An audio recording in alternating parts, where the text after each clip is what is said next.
ચલો બાળકો, નાના મોટા કદ વિશે શીખશી. આજે પણ તમારે મને પ્રાણીના ચિત્ર જોઈને કહેવાનું છે કયું પ્રાણી મોટું છે અને કયું પ્રાણી નાનું છે. ચાલો સરસ. ચાલો, પેલું વાંદરો અને શિયાળ છે ને? વાંદરો અને સિંહ છે. તો મોટું કોણ?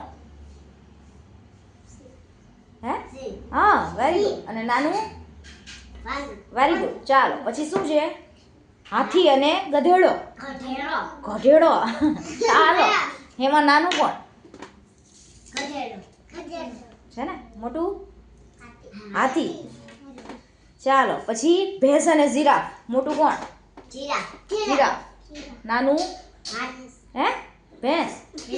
ચાલો, પછી છે શિયાળ અને ઊંટ. મોટું કોણ? ઊંટ છે ને? જોયા છે ને આ પ્રાણી? તો ખબર પડે. ચિત્ર બધાય સરખા છે એમાં, છે ને? આ પ્રાણી તમે સાચા જોયા હોય તો ખબર પડે. ચિત્રમાં બધાય સરખી સાઈઝના સરખા કદના છે ને? ચાલો, ઘેટું અને ઘોડો. નાનું કોણ? ઘેટું. મોટો ઘોડો.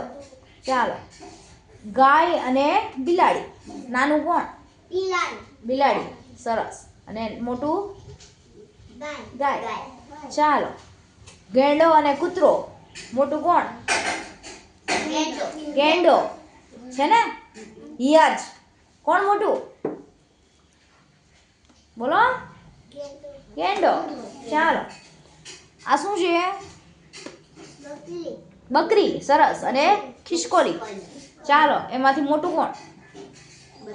બકરી. બે કરો. અને ખિસકોલી નાની.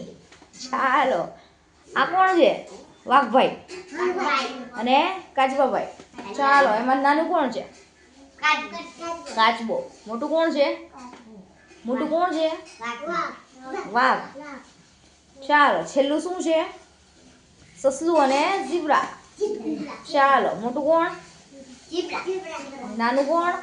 સસલાભાઈ. છે ને? જોયા છે આ બધા પ્રાણીઓ? તો જ ખબર પડે, નકર પડે કારણ કે ચિત્રમાં બધાયના કદ સરખા છે ને? ચાલો, સરસ. મજા આવી?